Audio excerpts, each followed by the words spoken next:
J'ai la chance d'inviter aujourd'hui Dr. Marie-Claude Gay.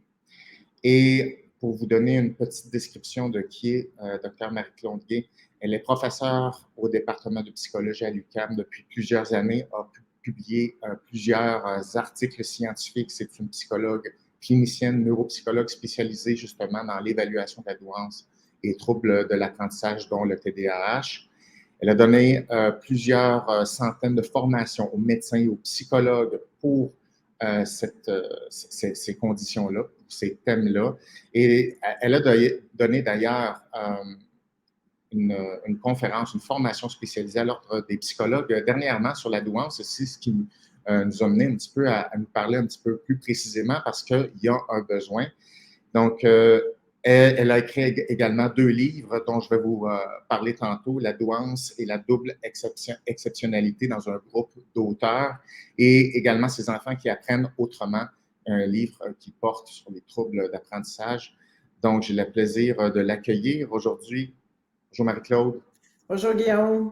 Comment ça va? Ça va bien, merci. Toi aussi? Ça va bien. Je suis content de te retrouver aujourd'hui parce que ça fait quand même plusieurs années, on célébrait ça, là, presque 20 ans qu'on se connaît. Ouais. Le temps passe vite, c'est absolument incroyable.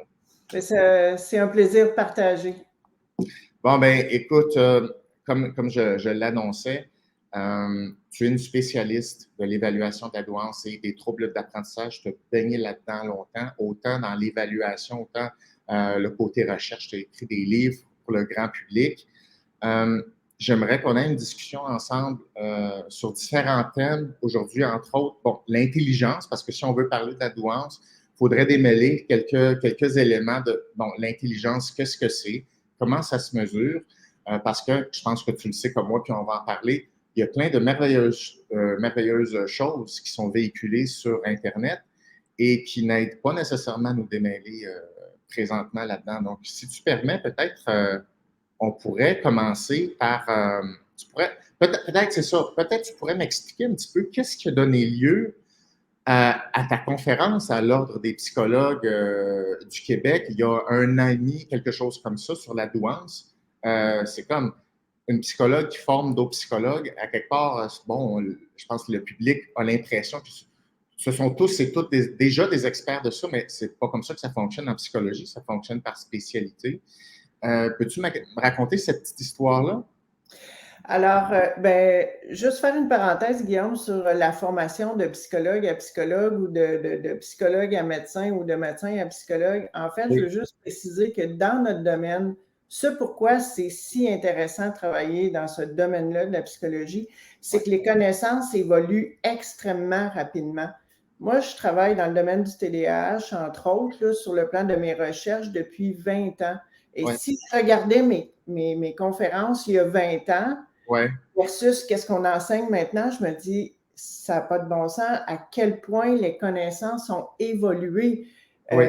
sur les distinctions entre le TDA, TDAH, chez la fille, chez le garçon, de l'enfance, l'adolescence, l'âge adulte. Donc, c'est pour ça qu'on a quand même besoin d'avoir nous-mêmes de la formation continue, puis aussi d'en donner de la formation continue. Et puis sur le domaine de la douance, ça aussi, ça a beaucoup évolué au cours des 20 dernières années. Parce que moi, au début de ma carrière professionnelle, quand je faisais de la pratique clinique, les gens qui demandaient une consultation pour de la douance, c'était extrêmement rare. Ça pouvait arriver 1, 2, peut-être 3 fois dans une année. Maintenant, je vous dirais que c'est 1, 2, 3, 4 fois par mois. C'est à peu près 1 à 2 fois par semaine qu'il y a un parent qui demande une consultation pour un enfant qui pourrait peut-être ou pas présenter une douance intellectuelle. Donc, oui, ça a changé beaucoup. Puis, autant, je te dirais, il y a 20 ans, on n'en parlait pas assez de la douance intellectuelle. Oui. Autant, maintenant, on en voit partout. Et puis, d'où l'importance de faire une formation auprès des psychologues pour être capable de bien distinguer quand est-ce qu'on peut identifier vraiment une douance intellectuelle, puis surtout, quand est-ce que c'est pertinent. Parce que, à la base, là, la douance intellectuelle, il faut savoir que c'est une bonne chose. Le fait d'avoir des bonnes compétences intellectuelles, de comprendre rapidement puis efficacement, c'est pas un problème. Mhm. Je te dirais que contrairement à ce qui est beaucoup véhiculé là, dans les mythes ou les fausses croyances autour de la douance, la nette majorité des gens qui ont une douance intellectuelle fonctionnent très bien dans la société. Mhm. Mhm.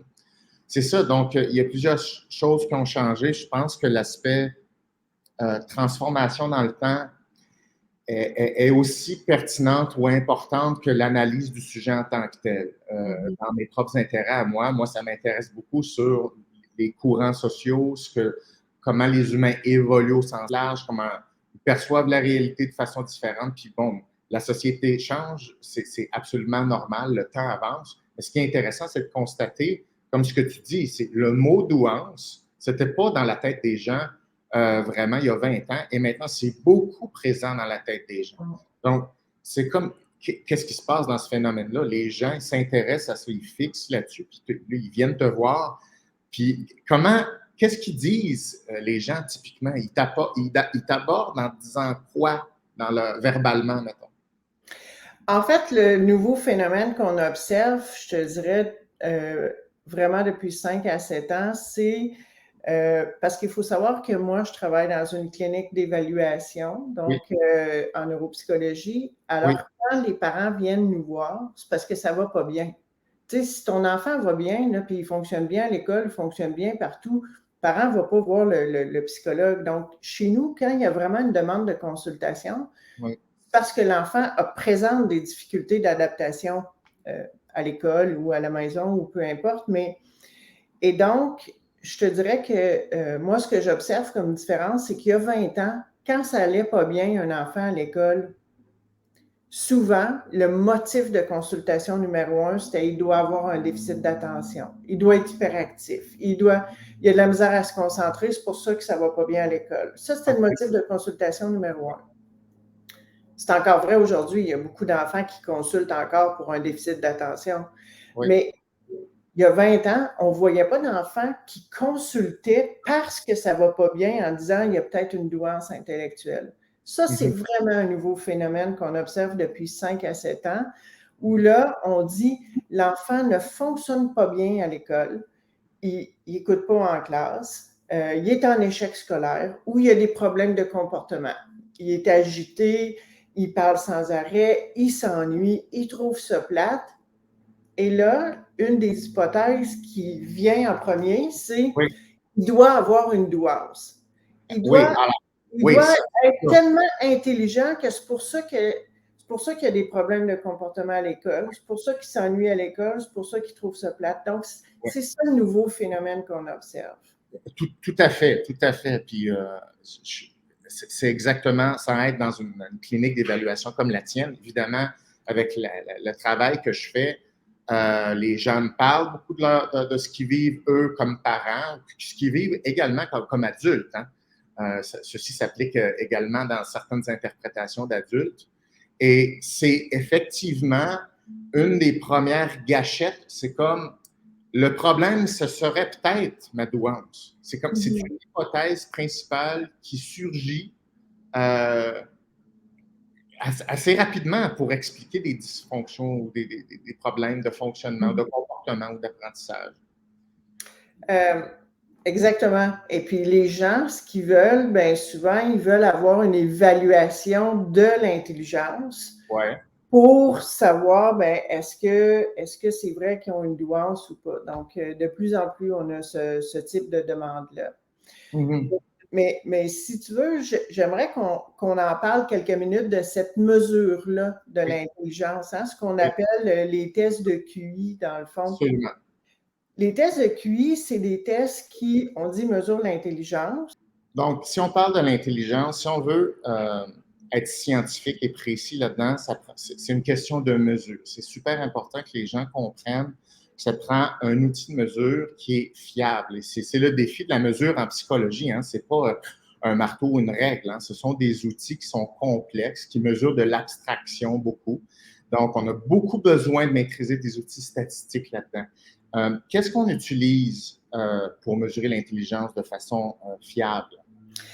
En fait, je vais te parler de l'instrument de mesure de l'intelligence, mais d'abord, j'aimerais juste prendre une minute pour parler de la définition de l'intelligence. Tu sais, qu'est-ce que c'est l'intelligence? Dans le fond, l'intelligence, c'est la capacité de la personne à s'adapter à son environnement. Hein? Mais dans la littérature scientifique, la définition ou les modèles théoriques de l'intelligence, il n'y a pas encore de consensus. Je te dirais que ça dépend de justement la paire de lunettes que tu Oui. prends.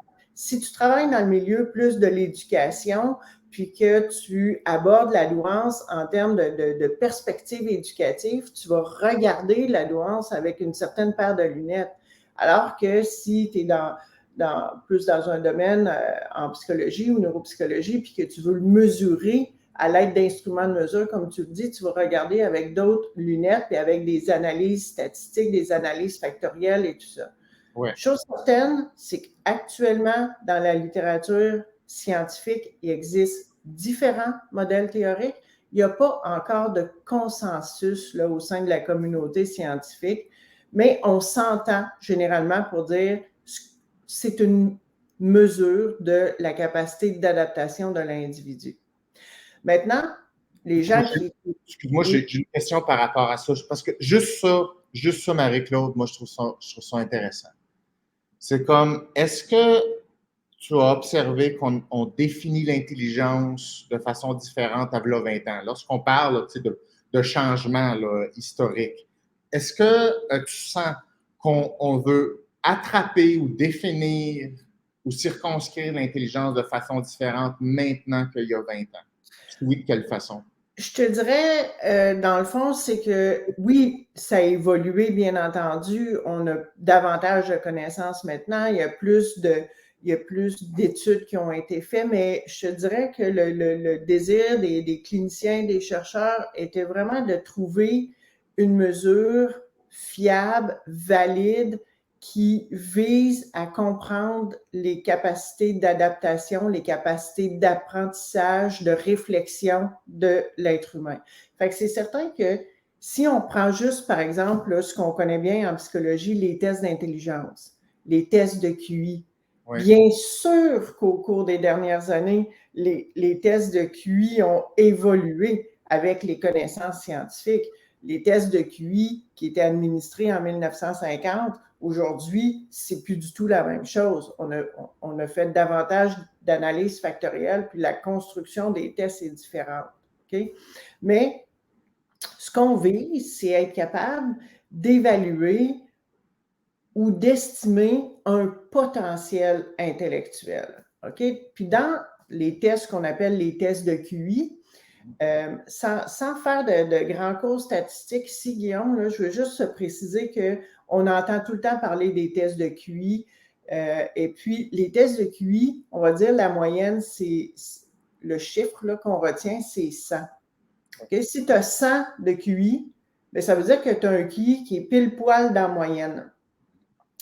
Et on va parler d'un écart type là, de 15 points. Donc, ça peut varier la zone moyenne faible à moyenne forte entre un QI de 85 et un QI de 115.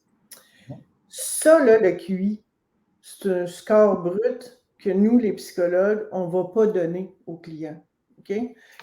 Souvent, les gens voudraient savoir, c'est quoi mon QI? Bien, le QI, on va te dire s'il est dans la moyenne, inférieur à la moyenne, mais on ne va pas donner ce score-là. Mm-hmm. Parce que ça pourrait juste être préjudiciable dans le fond. Okay? Mais les gens connaissent ce chiffre-là, le 100 de QI, ou est-ce que tu as 130 de QI, puis là, tu es doué ou pas? Puis ça m'amène à te parler de quelque chose d'autre, Guillaume, par rapport à l'intelligence, OK? Parce que je trouve ça important de te le dire maintenant à ce stade-ci, c'est que l'intelligence, il y a une partie de l'intelligence qui est héréditaire, qui est génétique, qui est biologique. Tu sais, le bébé, là, quand il vient au monde, là, il vient avec son bagage héréditaire et génétique. Ça, c'est indéniable. On le sait qu'il y a cette incidence-là génétique. Mais en même temps, c'est vraiment ce qu'on appelle une interaction gène-environnement. Parce que c'est l'environnement qui va fournir les occasions d'apprentissage et la stimulation intellectuelle. Et donc, on pourrait avoir un bébé qui est hyper, hyper, hyper intelligent, mais si on lui donne aucune occasion d'apprentissage, il ne pourra pas dans le fond, déployer toute son intelligence. Fait qu'il faut vraiment garder en tête qu'il y a une partie qui est génétique, mais qu'il y a une partie qui est de l'environnement. Puis les petits-enfants, de toute la petite enfance, l'enfance, l'adolescence, le cerveau est en plein développement. C'est important d'offrir des occasions d'apprentissage. OK, alors permets-moi d'aller plus loin sur déjà deux choses qui sont déjà hyper importantes dans ce que tu viens d'aborder, OK? Parce que il semble qu'il y a comme un point de vue qui a changé là-dessus au cours des 20 dernières années sur les deux angles dont tu mentionnes.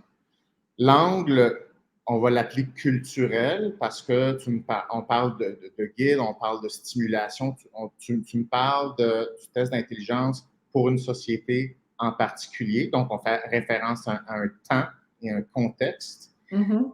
Et tu fais référence maintenant à l'aspect interaction, biologie, environnement. Ouais. Avant qu'on commence à parler, toi puis moi, on parlait, je te disais, il y a comme des rapports sociaux qui se transforment. Puis là, toi, tu me disais, ouais, mais on va s'en tenir à la psychologie. Parfait, pas de problème. Mais tu vas voir, c'est assez difficile de départager les sciences sociales ou la psychologie avec ces contextes-là. C'est très, très difficile. Je te donne un exemple. Maintenant, ce qu'on voit et ce qu'on entend, c'est que c'est au cours des dernières années, la place que prend l'environnement dans l'explication ou dans le QI, dans l'intelligence, la place a comme pris une proportion qui augmente de façon exponentielle. Ça, c'est un des symptômes dont je te parle. Donc, quand on parle que l'environnement nous fait quelque chose, c'est un petit peu cette idée-là dont je parle. C'est toi-même qui l'amène, fait que là, tu peux pas mettre ça sur mon dos, là.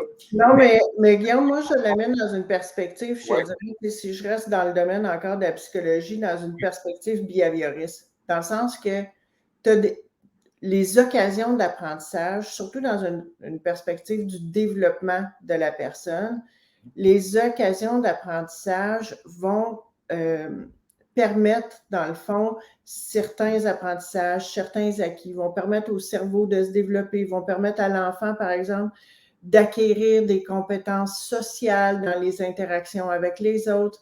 Donc, c'est ça que je veux dire par occasion d'apprentissage ou par environnement. Oui. Ce que je veux dire, c'est que c'est pas juste génétique.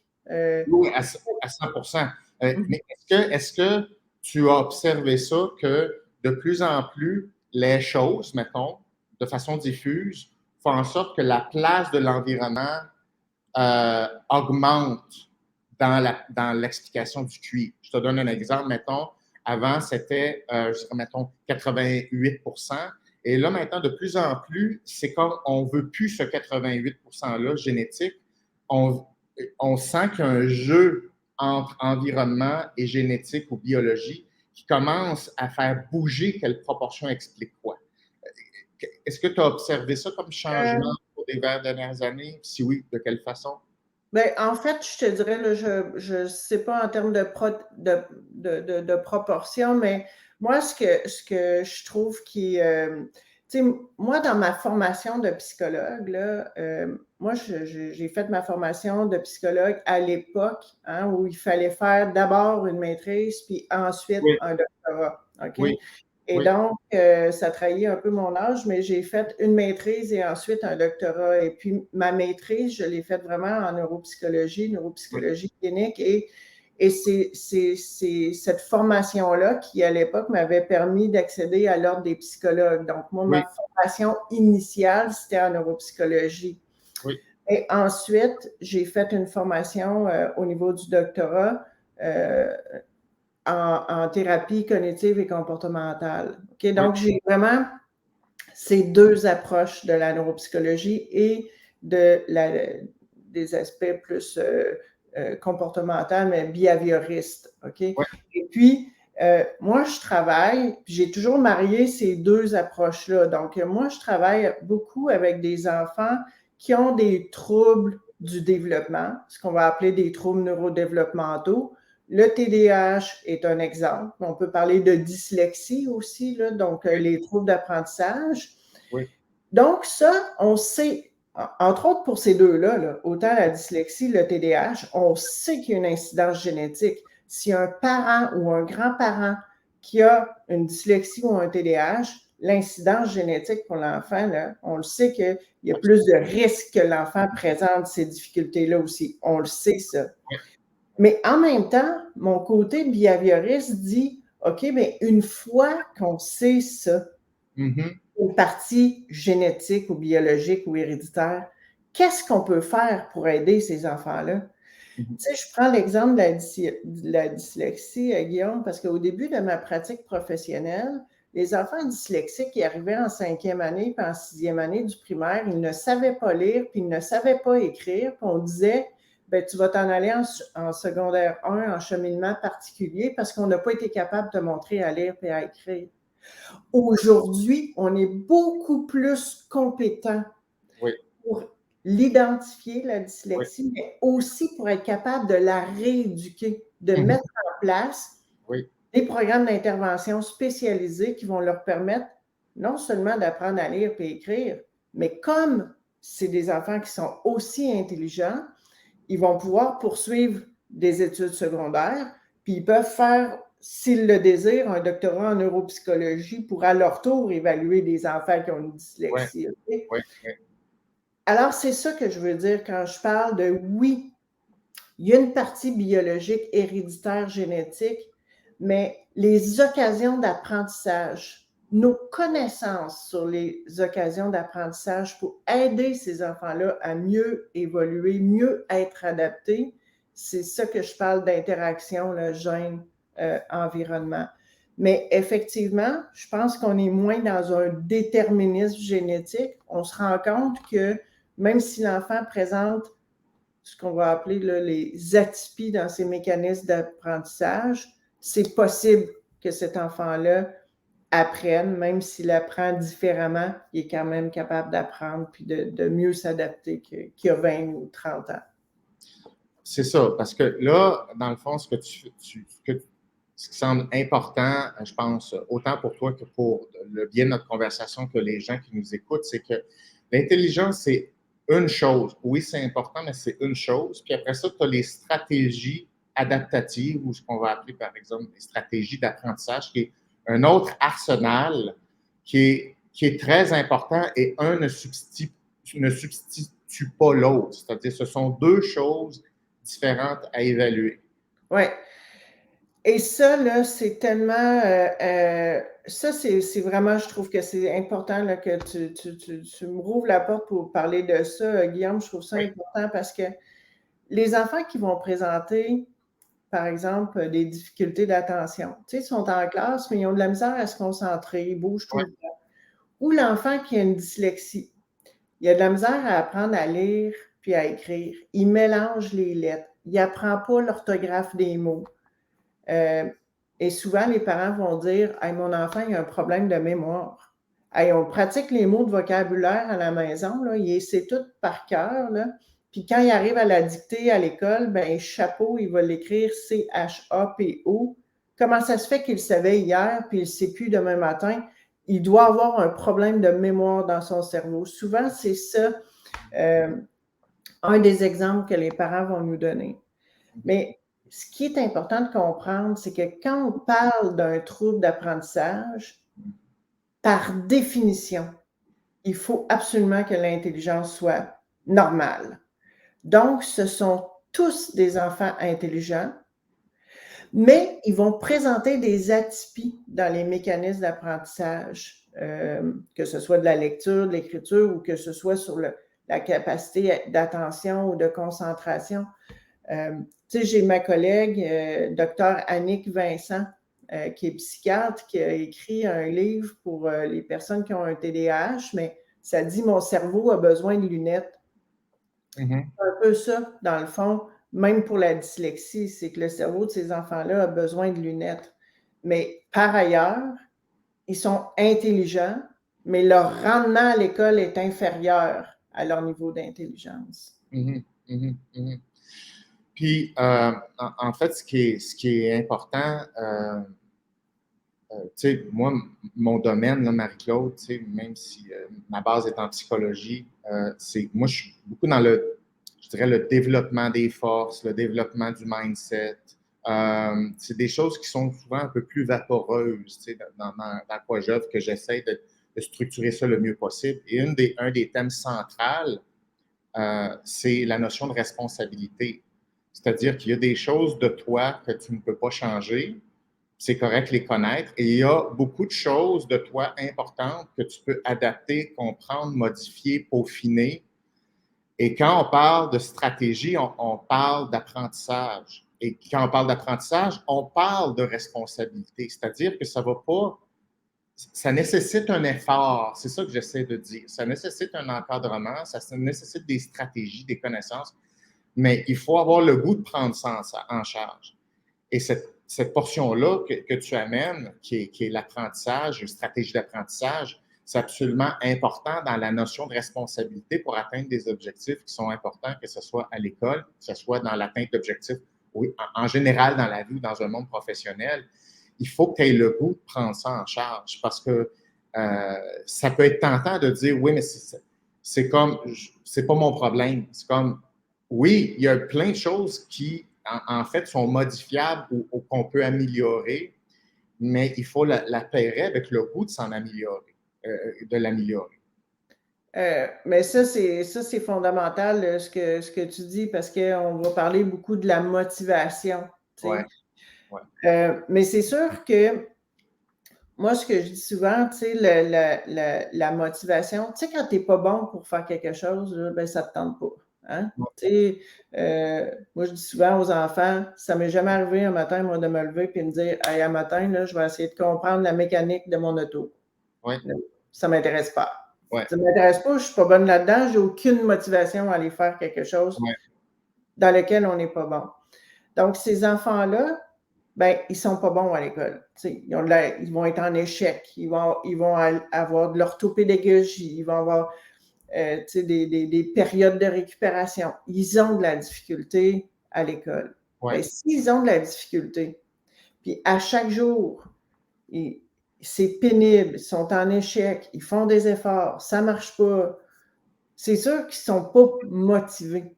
Okay? Donc, c'est sûr que il faut, au début du primaire, puis moi, c'est pour ça que je dis quand un cerveau est en développement, plus on intervient tôt dans la vie de l'enfant, meilleur va être le pronostic. Parce que c'est le temps, là, le petit bonhomme, la petite bonne femme, de l'aider quand il est en première, deuxième, troisième année. C'est là qu'on doit lui mettre toutes les occasions d'apprentissage. Parce qu'une fois qu'on a passé à travers le décodage, je prends l'exemple des dyslexiques, là, mais le décodage de la lecture, puis qu'on est plus capable d'écrire, bien, dans le fond, les années les plus pénibles pour ces enfants-là, c'est le début du primaire. Puis plus ils avancent dans leur scolarité, plus ils progressent.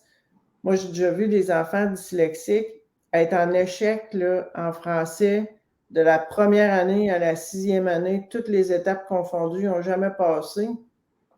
Parce qu'au primaire, tu apprends le décodage de la lecture et de l'écriture. Mais ces enfants-là, quand ils arrivent au secondaire, puis ils sont capables maintenant de lire des textes, ils vont lire plus lentement, mais ils sont capables de comprendre parce qu'ils sont intelligents. Moi, j'ai vu des enfants dyslexiques arriver en secondaire 2 avec des scores de 94% en français. Il n'y a jamais personne qui aurait prédit ça tellement il a été toujours en échec. Fait que là, c'est sûr que rendu au secondaire, la motivation intrinsèque dont tu parles va se développer. Tu sais, mais la motivation intrinsèque va se développer au fur et à mesure que l'enfant est capable de surmonter ses défis. Ben oui, c'est ça, ça va ensemble. On ne peut pas exiger des hauts niveaux de motivation avec une absence de tout renforcement à un moment C'est donné ça. pour être, Ouais. c'est mathématiquement impossible. Le rôle des parents, je ne sais pas si tu es prête à aller là, mais comme quel rôle a un parent justement pour ces jeunes-là en bas âge, dans toute l'interprétation de ce monde-là, dans cette proactivité-là, de ces responsabilités-là, ces encouragements-là? Euh, Quel est le défi des parents que tu vois là actuellement? Ben, j'aimerais peut-être, je vais l'écrire là, ta question, mais j'aimerais faire peut-être juste revenir un peu en arrière. Tantôt, quand on OK? a commencé à jaser ensemble, on parlait plus de la douance, tu sais, puis Ouais, j'aimerais ça revenir à ça pour parler du rôle des parents, mais OK. moi, je vais t'expliquer un peu le parallèle que je fais, mais moi, aujourd'hui, ce que je vois dans le fond, c'est qu'il y a beaucoup de parents qui vont frapper à la porte, tu sais, de la clinique, comme on disait, parce que l'enfant fonctionne pas bien à l'école. Oui. Soit il y a des problèmes de comportement, soit il y a des problèmes d'attention, soit il y a des problèmes dans les relations avec les amis, ou soit il y a des problèmes d'apprentissage. Mais c'est sûr que quand un parent vient voir un psychologue, c'est parce qu'à quelque part, dans le fonctionnement au quotidien, il y a quelque chose qui ne va pas bien. Oui. Il y a 20 ans, quand les gens venaient nous voir, on disait tout: ah, l'enfant, il est hyperactif, il a des problèmes de comportement, il est arrogant, il doit avoir un TDAH. Puis là, on cherchait à avoir une médication pour le TDAH.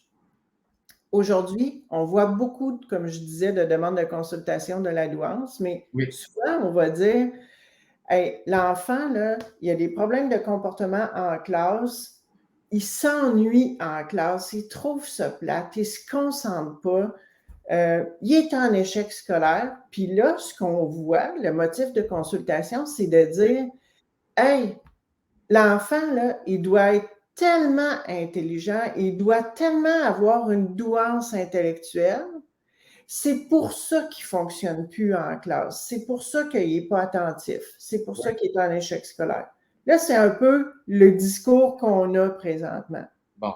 OK. Moi, ce que j'ai à dire aux parents, là, quand l'enfant ne fonctionne pas bien, que ce soit avec les amis, dans les apprentissages, au plan des comportements, qu'il y ait tout le temps des retenues, des punitions, quand il y a une difficulté d'adaptation dans le quotidien, allez consulter. C'est je te dirais, ma recommandation numéro 1, parce que une fois qu'on a vraiment bien identifié pourquoi l'enfant a des difficultés, parce Mhm. que parce qu'il y en a que c'est vrai qu'ils ont un TDAH, puis il y en a que c'est vrai qu'ils ont une douance intellectuelle, OK? Mais il faut qu'on soit capable de bien identifier la difficulté de l'enfant pour être capable d'intervenir adéquatement. Moi, moi, je te dirais, là, ça m'arrache le cœur à chaque fois quand il y a des enfants qui ont eu un mauvais diagnostic ou une mauvaise identification d'un problème et puis qu'on perd des années précieuses dans le développement de l'enfant pour intervenir. Fait que mon conseil numéro 1, Ouais. c'est l'évaluation. Puis ensuite, ça va permettre de mettre en place des priorités, tu sais, d'intervention pour l'enfant, que ce soit à l'école, que ce soit à la maison, mais dans le fond, l'énergie qu'on va dépenser pour aider l'enfant, bien, ça va être ciblé puis ça va être adapté à ses besoins. Comment, pour revenir à ce que tu disais là, maintenant, là, le phénomène nouveau, les parents veulent faire évaluer leur enfant pour la douance. Comment tu interprètes ça? C'est comme pourquoi les parents, ils veulent spontanément évaluer pour de la douance? C'est quoi ta compréhension de ça? Écoute, je pense qu'il n'y a pas un facteur qui explique ça. Je pense qu'il y a plusieurs facteurs qui expliquent ça. Je pense que parmi ces facteurs-là, je pense que on en parle de plus en plus de la douance à l'heure actuelle. On en parle beaucoup sur les réseaux sociaux Ouais. et on en parle, puis on n'en parle pas toujours correctement, ce qui fait qu'il y a beaucoup, beaucoup de fausses croyances. Il y a beaucoup de mythes qui sont véhiculés sur les réseaux sociaux. Alors, je vais te donner un exemple. Oui, OK? c'est ça. Oui, Ouais, je vais te donner un exemple. concrètement, mettons. Oui, mettons concrètement, là, quelque chose qui est bien à mode. On va dire, mon enfant, il est hypersensible. Là, on voit dans plusieurs textes que l'hypersensibilité, c'est une caractéristique de la douance intellectuelle. Fait que si mon enfant il est hypersensible, il doit avoir une douance intellectuelle. OK? Sauf que l'hypersensibilité, c'est vrai que ça peut être associé à un enfant qui a une douance intellectuelle. Hey, mais sais-tu quoi, l'hypersensibilité, ça peut être associé aussi au syndrome prémenstruel d'une jeune fille de 14 ans qui est en plein cœur de l'adolescence. Là. OK? Fait que ça peut être associé à un enfant qui a un TDAH avec des difficultés frontales puis des difficultés de régulation émotionnelle. Donc, l'hypersensibilité émotionnelle, ça peut faire partie de différents tableaux cliniques. Mais souvent, ce que les gens vont faire, c'est un lien de cause à effet. Ah, mon enfant, il est hypersensible, donc il y a une douance intellectuelle. Ça, c'est des erreurs qu'on va voir souvent. Et Marc-Claude, si tu veux me donner le goût de prendre une chaise et la lancer en bas de l'étage ici, là, pars-moi sur l'hypersensibilité. Ça, je pense que, à part la double exceptionnalité là, dont on parle tous les jours, je pense que c'est maintenant la place numéro un des obsessions dont on parle en ce moment. Ce dont on parle actuellement, c'est que la notion d'hypersensibilité est une notion qui est non spécifique. En gros, c'est ça, qui est applicable à une multitude de conditions, tellement que ce n'est pas un construit défini ou simplement corrélé ou associé avec une condition. Ce qui fait que ce n'est pas un indicateur de grand-chose. Mais exactement, c'est ça le point, c'est que dans le fond, quand on parle de douance intellectuelle, il y a plusieurs, je te dirais ce qu'on va voir, là, j'ai donné l'exemple de l'hypersensibilité, mais il y a d'autres caractéristiques aussi qui sont souvent associées. On va parler d'un espèce de portrait robot de la personne douée, on va parler de penser en arborescence, on va parler d'esprit justicier ou de curiosité, des fois de problèmes de comportement, de jeunes aussi qui sont tellement doués, ces enfants-là, qu'ils vont remettre en question l'autorité, ils vont être opposants. Alors, il y a plusieurs caractéristiques comme ça qui, souvent, c'est vrai, là, Guillaume, que des fois, ces caractéristiques-là peuvent se retrouver, être présent chez un enfant qui présente une douance. Mais je pense que ce qui est très important, puis comme tu l'as bien dit, c'est que ce n'est pas spécifique. Un enfant qui est opposant, là, il n'y a pas besoin d'avoir une douance pour voir qu'un enfant peut être opposant. Ou un enfant curieux, une chance qu'il n'y a pas juste les enfants doués qui sont curieux. Alors, c'est ça que je dis, il faut faire attention, dans le fond, à ces caractéristiques-là.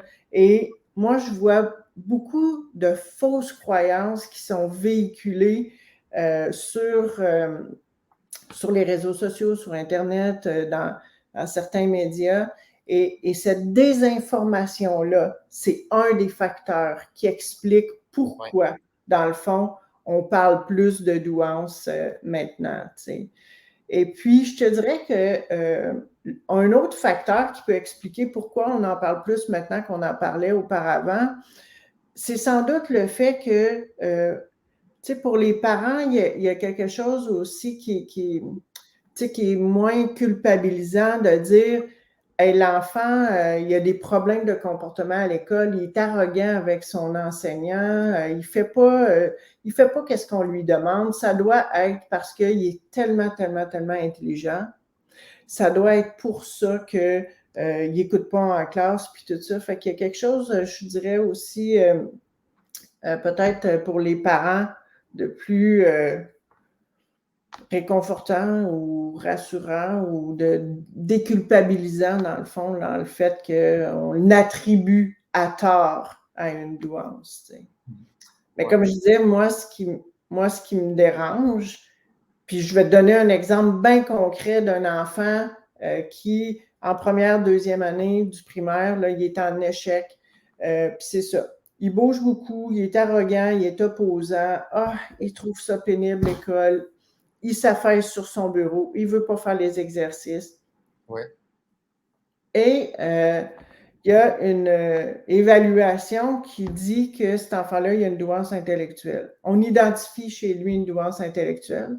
Donc, tout le corps professionnel, les enseignants, les parents, tout le monde sont convaincus que cet enfant-là, il est tellement, tellement intelligent que c'est pour ça qu'il est en échec à l'école, puis c'est pour ça qu'il y a des troubles de comportement. Sauf qu'après la troisième année, quand il est encore en échec, quand il ne sait pas lire, quand il ne sait pas écrire, qu'il l'amène là, à la clinique, puis que nous, on identifie une intelligence normale, pas une douance, mais qu'on identifie une dyslexie et un TDAH, as-tu idée à quel point il faut redéconstruire ce que les parents pensaient pendant 3 ans? C'est pas évident de dire non seulement votre enfant, il n'y a pas une douance, il est intelligent, sans aucun doute. Mais ce qui explique ses difficultés à l'école, c'est la dyslexie, puis c'est le TDAH. Enfin, moi, c'est ça que je trouve. Moi, c'est ça qui me préoccupe. C'est quand je les vois arriver dans mon bureau, puis qu'on a manqué 2-3 ans de rééducation adaptée à leurs besoins spécifiques. C'est pour ça que des fois, je dis, wow, là, la douance, là, faisons attention. Parce que, tu sais, la douance, là, on parle de quoi? 3-4% des enfants qui vont présenter une douance intellectuelle. Puis dans le 3-4%, 80% ne présenteront pas de difficultés d'adaptation à l'école. Au contraire, ça va être les premiers de classe. Ils vont être impliqués dans le sport-études. Ils vont faire plein d'activités. Ils vont être artistiques, cours de piano, cours de karaté. Tu sais, c'est des enfants qui ne présentent pas de difficultés d'adaptation. Fait que là, on parle de minime proportion de 3-4% des enfants. Fait que moi, je me dis, avant de sauter à la conclusion que les difficultés d'adaptation sont reliées à la douance intellectuelle, là, faites faire une bonne évaluation. C'est très important. Ben, ça revient à avoir l'heure juste sur des phénomènes. Et comme tu dis, c'est un petit pourcentage, comme la double exceptionnalité, là, le pourcentage résiduel de ceux qui montent la douance et des difficultés d'apprentissage. C'est 0,007 %. Je pense que tu as même affiché ce pourcentage-là dans ta présentation. Mais Guillaume, je veux te dire, au-delà du pourcentage précis, c'est que la double exceptionnalité, ça existe pour de vrai, OK? Ça, on va le dire quand même aux gens. Puis, dans le fond, là, moi, je te dirais, là, quand je faisais des conférences il y a 20 ans sur le TDAH, là, on disait, ben, si on identifie une douance intellectuelle chez quelqu'un, ben, on disait qu'il ne peut pas avoir de TDAH. C'est comme deux choses qui ne peuvent pas coexister. Là. Tu peux avoir une douance puis avoir un TDAH. Oui, c'est ça. On disait ça. Là. Heureusement, aujourd'hui, on a compris que, hey, sais-tu quoi, c'est vrai que ça se peut avoir un haut potentiel intellectuel, mais présenter aussi des déficits sur le plan de l'attention, puis de l'organisation, puis être impulsif. Ça se peut, ça. Alors là, aujourd'hui, on a vraiment reconnu cette possibilité-là. Avoir un haut potentiel intellectuel puis avoir un TDAH. On le sait. On sait aussi que ça va être je prends cet exemple de double exceptionnalité, il y en a d'autres, mais tu sais, double exceptionnalité pour les gens qui nous écoutent, qu'est-ce que ça veut dire? Ça veut dire avoir une exception, donc une douance intellectuelle, un haut potentiel intellectuel qui va être exceptionnel, mais avoir aussi un autre trouble neurodéveloppemental ou un autre trouble d'apprentissage, comme le TDAH, comme la dyslexie. Donc, ça aussi, c'est une autre exception. C'est pour ça qu'on va parler de double exceptionnalité. Okay? Oui, merci de le définir. Mais quand on présente, par exemple, donc là, on sait maintenant que ça se peut avoir un haut potentiel intellectuel, puis avoir aussi des déficits d'attention. Donc, pour les gens qui présentent ces difficultés-là, là, c'est quand même vraiment une avancée dans les connaissances cliniques et scientifiques qui sont importantes. Ce qui est important de savoir aussi, c'est que ce type de double exceptionnalité-là, c'est vrai que c'est difficile à identifier. Parce que ce qu'on va lire là, dans les écrits scientifiques, mais sur Internet aussi, ce qu'on va lire, c'est que c'est difficile à identifier parce que souvent, le haut potentiel intellectuel, le fait d'être très, très intelligent, de comprendre rapidement, d'être efficace sur le plan du traitement de l'information, comprendre les raisonnements mathématiques complexes, le haut potentiel intellectuel va camoufler les difficultés d'attention puis de concentration. Okay? Est-ce que tu dirais que ça va plus dans ce sens-là que c'est dans... dans les deux sens. Dans les deux sens aussi. Parce qu'un enfant qui serait très hyperactif, impulsif, il est agité, il n'écoute pas en classe, il dérange tout le monde. Lui, il ne fait pas ses exercices puis tout ça. Les comportements caractéristiques du TDAH, donc l'agitation motrice, l'inattention, l'impulsivité, ça peut aussi camoufler le haut potentiel intellectuel. Fait que c'est pour ça. Ça, c'est vrai, là, cliniquement, il y a un défi de plus à identifier la double exceptionnalité, un haut potentiel intellectuel, puis un autre trouble neurodéveloppemental. OK, donc les gens, ça se peut, là, on entend ça, des gens qui disent, bon, le haut potentiel intellectuel va être camouflé par l'autre trouble neurodéveloppemental. Là où ça devient problématique, c'est qu'il faut garder en tête que c'est une situation ou une condition qui est extrêmement rare. OK? Je prends l'exemple du TDAH. On dit le haut potentiel intellectuel, là, on parle ça va dépendre des critères de cut-off, mais mettons qu'on va à 2, 4, 5% de la population. OK? Ouais. Bien, le TDAH, c'est 5 à 7% de la population. Fait que, puis selon les incidences qu'on a au niveau de la prévalence, c'est la même prévalence pour les hauts potentiels intellectuels que dans la population normale. Fait que là, c'est comme si on parle de 5 à 7% d'une proportion de 2 à 5%, tu comprends? Fait que c'est, en tout cas, sans faire de cours statistiques aux gens, c'est extrêmement rare. Et c'est pour ça que là, il y a comme un...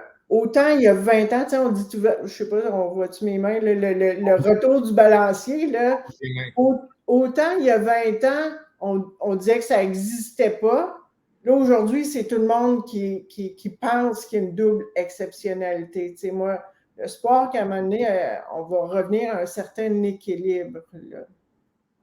Parce qu'avant, on disait que ça n'existait pas, puis aujourd'hui, ben, c'est tout le monde qui pense qu'ils ont une double exceptionnalité.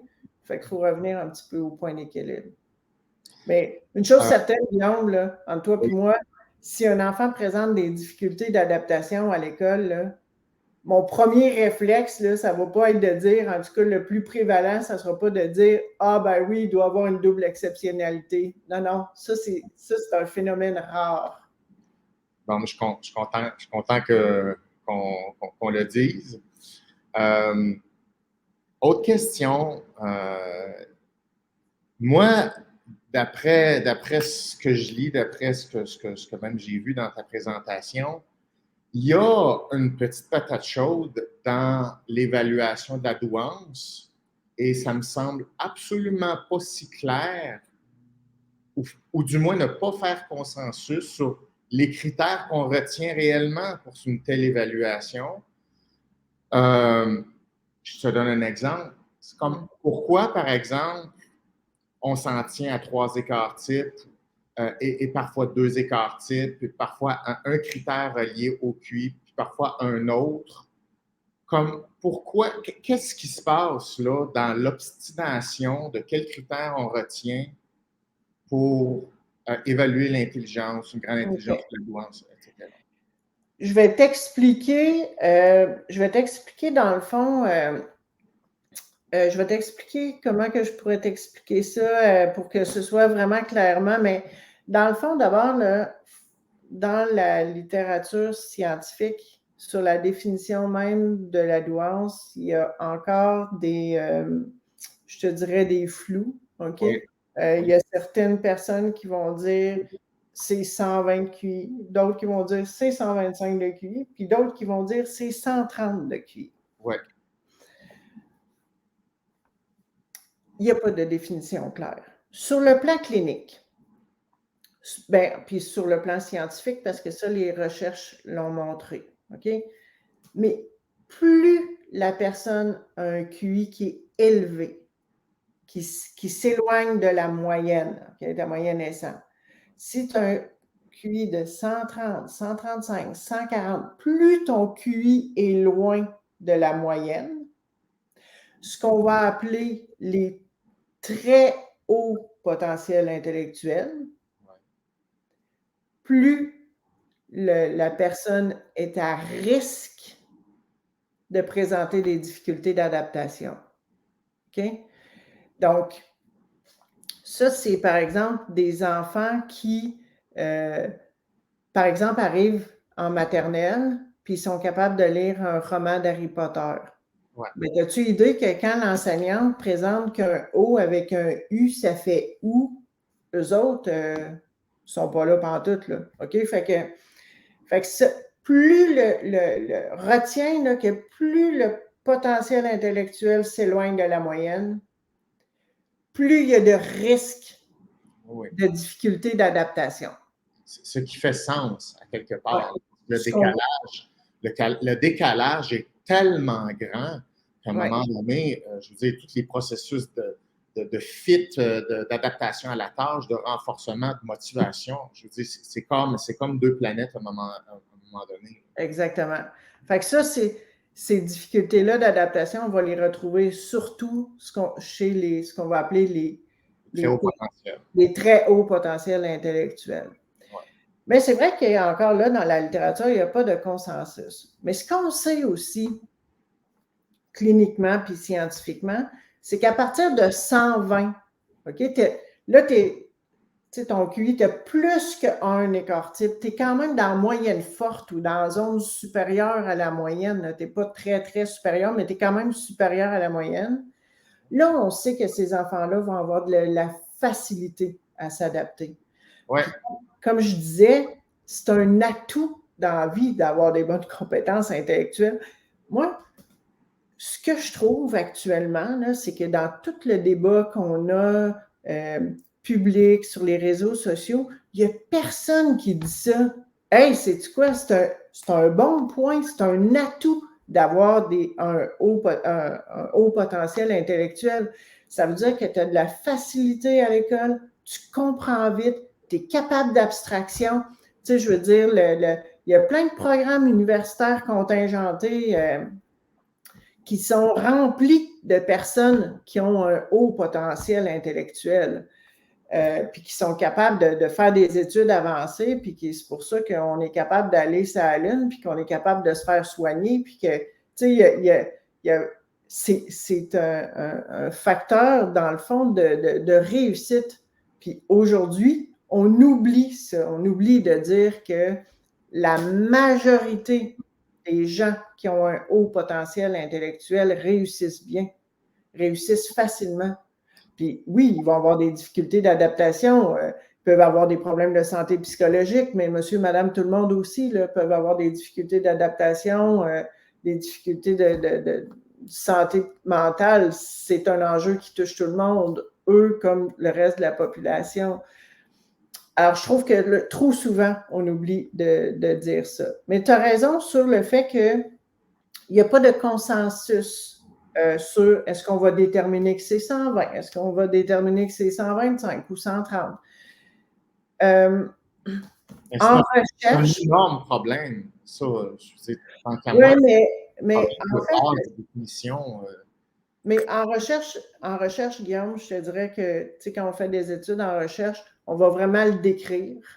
On va dire, mettons, nous, dans le labo, on en fait de la recherche auprès des enfants qui ont un haut potentiel intellectuel, puis on va décrire c'est quoi le niveau de QI qu'on prend, comment c'est mesuré, puis tout ça. Fait que, pour la littérature scientifique, c'est important de bien le décrire.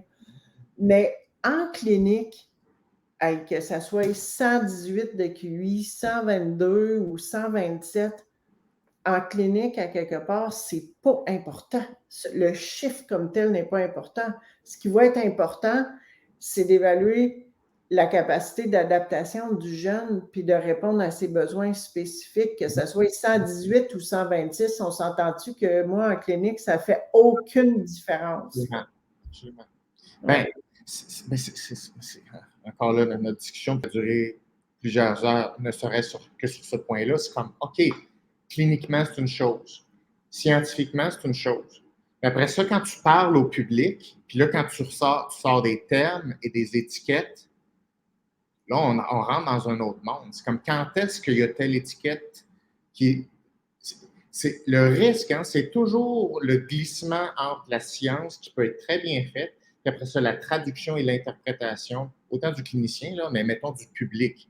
C'est comme, c'est très difficile actuellement de démêler la vraie science du marketing qui est véhiculé. C'est très dur garder ça étanche et clean et sain, si je peux dire. Il y a définitivement un enjeu autour de ça. Oui, tu as raison. Moi, j'aime pas le mot étiquette, là, mais je ne l'aimais pas quand on parlait de TDA, TDAH ou de dyslexie. Pour moi, ce n'est pas tant une étiquette qu'une description, dans le fond, une identification des difficultés de l'enfant. Mais même dans les textes que j'écris, je fais attention. Moi, je ne vais pas dire l'enfant TDAH. Je vais dire l'enfant avec un TDAH. Tu comprends? Oui, puis Marie-Claude, je pense que c'est exactement comme tu le décris qu'il faut faire. C'est-à-dire, les étiquettes ne doivent pas être ce qui est le plus important, c'est le comportement qui est important. C'est, comme tu dis, c'est la description comportementale, parce que si on s'en tient à ça, on ne s'écarte pas on s'en va pas vers du marketing, on s'en va pas vers des leviers, on s'en va vers une compréhension comportementale. Puis puisqu'on s'en va là, ça veut dire que ça s'accompagne de responsabilités stratégiques après ça. Donc, on reste dans le comportement. Et ça, c'est très difficile d'avoir un discours comme ce que tu viens de dire, parce que les gens aiment les étiquettes. Les gens veulent les étiquettes. Mais je dirais, Guillaume, tu sais que moi, pour pratiquer depuis plus de 20 ans maintenant en neuropsy avec les enfants puis avec les familles, je te dirais que les parents, quand ils ont un enfant qui présente des difficultés d'adaptation, c'est terrible pour le parent. Le parent, il souffre aussi là-dedans parce que, tu sais, tous les parents, là, ils aiment leur enfant, puis ce qu'ils veulent, là, c'est le meilleur pour leur enfant. Fait que le parent, là, lui, il n'en a pas fait de cours de psychologie, il n'en a pas fait de cours d'éducation non plus, de pédagogie, puis tout ça. Il ne sait pas, lui, le parent. C'est comme moi, mon auto, la mécanique de mon auto, je ne le sais pas. Si mon auto arrête d'avancer demain matin, là, je peux bien essayer d'aller voir sur Internet, est-ce que c'est telle affaire ou telle affaire ou telle affaire. Je peux bien essayer de comprendre. Mais je peux aussi appeler le remorqueur et dire, bon, tu sais, aidez-moi, tu sais, ou le mécanicien, aidez-moi, mais c'est un peu toute analogie boiteuse, mais le parent, Guillaume, qui a un enfant qui a des difficultés d'adaptation, là, ce parent-là, souvent, il va avoir un niveau de stress parental élevé, il va avoir un niveau de détresse psychologique élevé, puis il ne sait pas quoi faire, comment, puis par où commencer pour aider son enfant.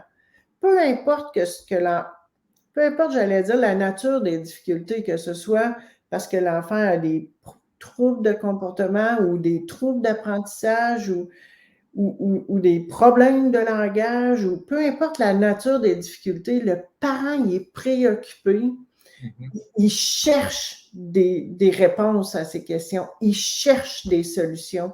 Alors, c'est pour ça qu'il y a beaucoup d'informations qui sont diffusées sur les réseaux sociaux. S'il y a un message qu'on veut envoyer aux parents aujourd'hui, c'est de dire, essayez de vous renseigner aussi sur les sources d'informations. Hein? Je pense que c'est ça qui est important.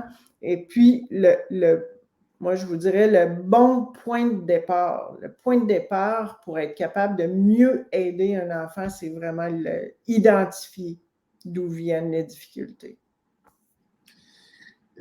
En t'écoutant, Marie-Claude, c'est un feeling, tu me diras si tu le partages.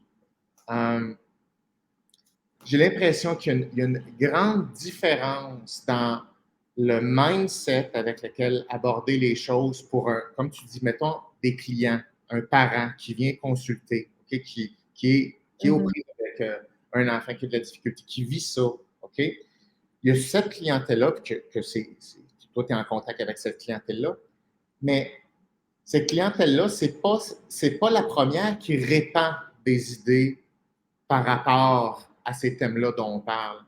Parce que en parallèle, tu as une autre catégorie de personnes qui ne sont pas nécessairement directement concernées comme un parent, mais qui sont très vocaux, par exemple, dans les médias. Et donc, l'activisme, c'est une chose en particulier, et les parents qui sont dans la réalité, c'est une autre chose. J'ai l'impression je pense que ça serait important de distinguer les deux. C'est ce qui me venait à l'esprit parce que je t'écoute parler puis tu dis oui, mais Guillaume, tu sais, il y a du monde qui souffre pour vrai.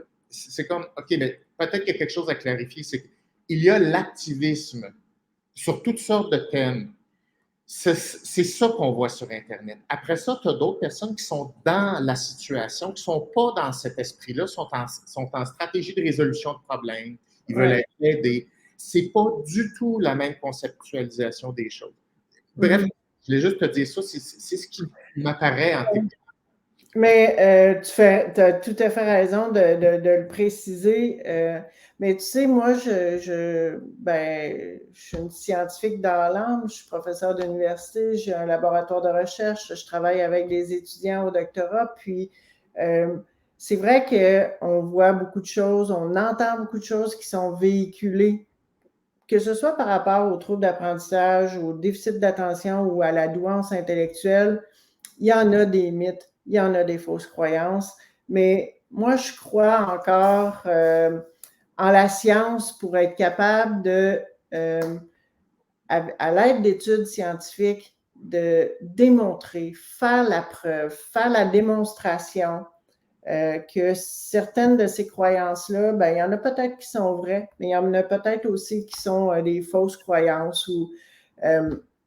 Et tu sais, sur le plan c'est vrai là, que il peut y avoir des activistes, on peut dire toutes sortes de choses, mais moi, je pense que la science, les études scientifiques restent vraiment la solution pour faire la démonstration d'un point de vue empirique de ce qui est vrai, distinguer de ce qui est vrai puis de ce qui est faux. Et puis, comme je te disais, au cours des 20 dernières années, les connaissances scientifiques ont tellement évolué dans le domaine de la neuropsychologie chez les jeunes. Ben, moi, je trouve ça hyper stimulant puis hyper encourageant aussi. Hein? Il y a des choses qu'on pensait il y a 20 ans puis qu'on véhiculait il y a 20 ans. Puis je prends juste l'exemple du TDAH, Guillaume. Quand moi, j'étais étudiante en psychologie, j'ai appris, moi, à l'école, à l'université, que c'était une maladie, un trouble qui se résorbait à l'adolescence. On disait ça pourquoi? Parce que l'agitation motrice diminue à l'adolescence. Ouais. Aujourd'hui, il n'y a personne dans les universités qui vont dire que c'est un trouble de l'enfance qui se résout à l'adolescence. Aujourd'hui, c'est clairement établi qu'une majorité d'entre eux vont avoir des difficultés d'attention encore qui vont persister à l'âge adulte. Donc, les connaissances évoluent et puis ça passe par les études scientifiques. Et puis, bon, moi, je pense que, tu sais, il y a beaucoup de fausses croyances qu'on voit maintenant, qui sont véhiculées maintenant, puis que dans 20 ans, quand ils vont avoir passé à travers les études scientifiques, puis les tests scientifiques qu'on peut faire, je pense que les connaissances vont continuer d'évoluer. Mm-hmm. Oui, puis on souhaite justement que les parents soient accompagnés le plus tôt possible pour pouvoir comprendre ce qui se passe avec leur enfant pour que des stratégies soient mises en place le plus tôt possible. Hein. On rappelle, un des premiers messages là, que tu as lancé au début, c'est plus la prise en charge est tôt, on évite d'entretenir des fausses croyances par rapport à l'enfant, que l'enfant lui-même entretienne des fausses croyances par rapport à lui-même, puis par rapport à son propre potentiel, qui associe une démotivation à différents milieux, différentes tâches, parce que c'est comme, tu sais, se sentir impuissant, parce que c'est ça que ça fait, là, quand on n'est pas capable, ou une personne en général, enfant ou adulte, n'est pas capable de faire quelque chose, puis ça lui glisse entre les mains. Pour survivre, il faut qu'il se désengage. Puis ce désengagement-là a plusieurs formes. Tu sais, ça peut être par le mouvement, ça peut être par mettre son attention ailleurs, ça peut être en dérangeant. Il y a 10 000 façons dont le cerveau peut trouver pour se désengager de quelque chose. C'est pour ça que la cause doit être vraiment bien investiguée. Et comme tu dis, c'est pas évident, mais au moins, les connaissances avancent, puis on est de plus en plus raffinés pour le faire. Donc, c'est des excellentes nouvelles, mais il faut avoir le goût de prendre ça en charge tôt. Oui, puis je reviens avec ce qu'on disait initialement aussi. Les connaissances évoluent, d'où l'importance de faire de la formation auprès des professionnels comme les psychologues puis les médecins, mais aussi de la formation, donner des informations auprès des enseignants, des parents, et je pense que ça passe beaucoup par l'information. Mm-hmm, mm-hmm, absolument. J'avais une autre question pour toi, là, elle vient de me glisser entre les doigts. Oui, ah oui. Est-ce que tu recommanderais, comment je dirais, par précaution ou par...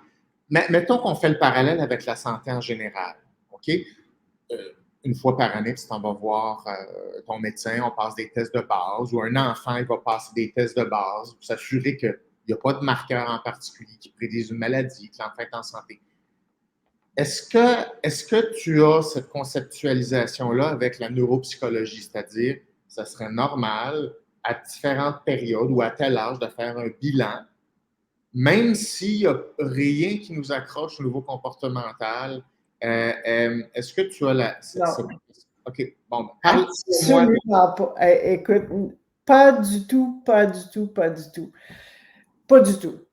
Moi, je dis, si un enfant fonctionne bien, il n'y a pas de difficulté d'adaptation, tu n'as absolument pas besoin d'aller voir ni un psychologue, ni un neuropsychologue. Il y a zéro motif de consultation. Puis même, tu sais, on parlait beaucoup de douance là aujourd'hui, mais tu sais, la douance, quand ça n'entraîne pas de difficulté d'adaptation, mettons que ça fait juste en sorte que l'enfant, il est bon au karaté, il est bon à l'école, puis il est bon dans son cours de musique, il n'y a pas de difficulté d'adaptation, viens pas me voir pour me demander s'il y a une douance, ça ne sert à rien. Ça ne sert à rien de consulter s'il n'y a pas de motif de consultation. En plus, avec la pénurie de psychologues qu'il y a actuellement, puis avec toute la sévérité de la détresse sur le plan de la santé mentale chez les jeunes, c'était présent avant la pandémie, bien entendu, c'est juste exacerbé maintenant. Non, n'allez pas demander de consultation en psychologie s'il n'y a pas de difficulté d'adaptation. demandez pas une évaluation en neuropsychologie s'il n'y a pas de problème d'apprentissage, de troubles de comportement à l'école ou d'inquiétude par rapport à l'enfant. C'est inutile. C'est une perte de ressources professionnelles et financières pour tout le monde.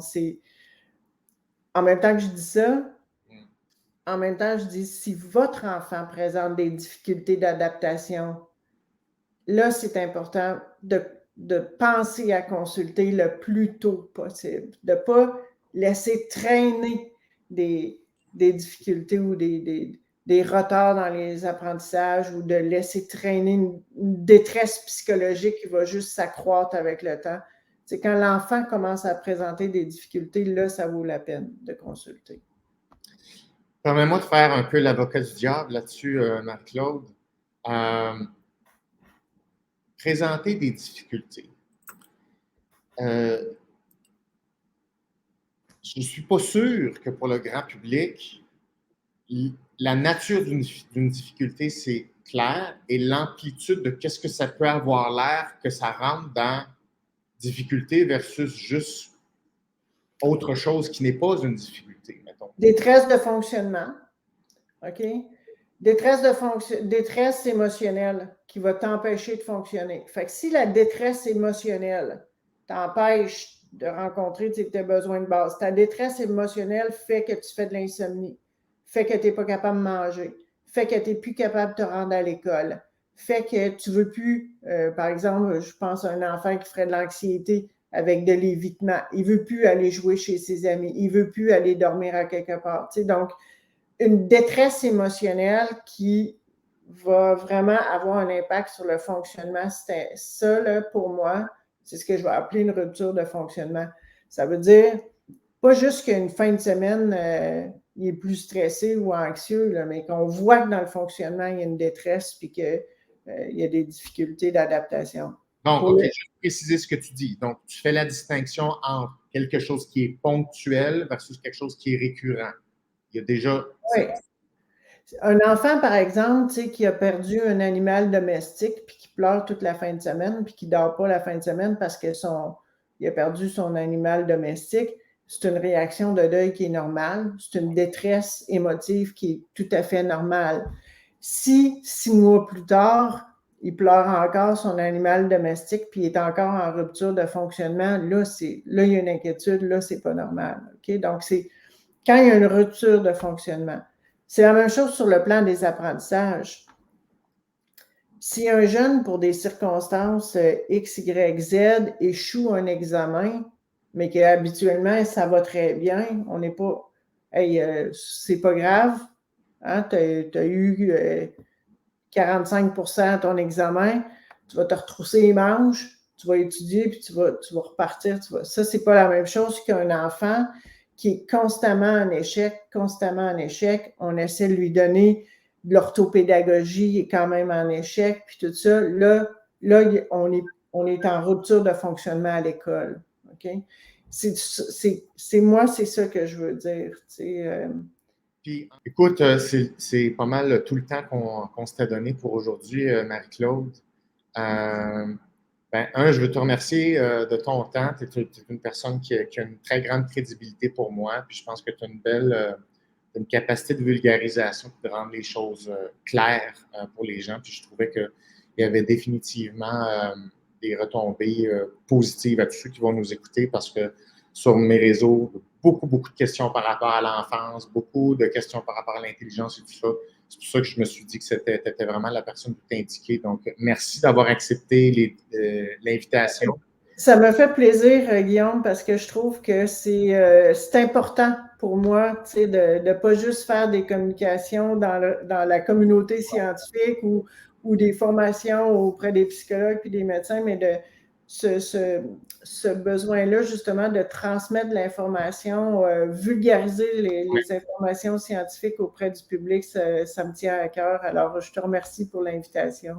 Bien, ça fait plaisir. Puis si tu acceptes, on pourrait remettre ça dans quelques mois. Je trouvais que d'autres thèmes ou d'autres questions là, en lien avec ça, puis on pourrait migrer vers d'autres thèmes là, si tu as aimé l'expérience. Moi, j'ai beaucoup aimé ça. Donc, avec plaisir. je te souhaite une belle continuité. Je rappelle aux gens que tu as écrit 2 livres en lien avec ce dont on a discuté aujourd'hui, la douance et la double exceptionnalité. On voit d'ailleurs, on vous montre présentement la couverture du livre. Ces enfants qui apprennent autrement concerne les troubles d'apprentissage. Également, on vous montre la couverture du livre. Donc, merci beaucoup, Marie-Claude. Puis, je te dis à bientôt. Au plaisir, Guillaume. Bye bye. Bye.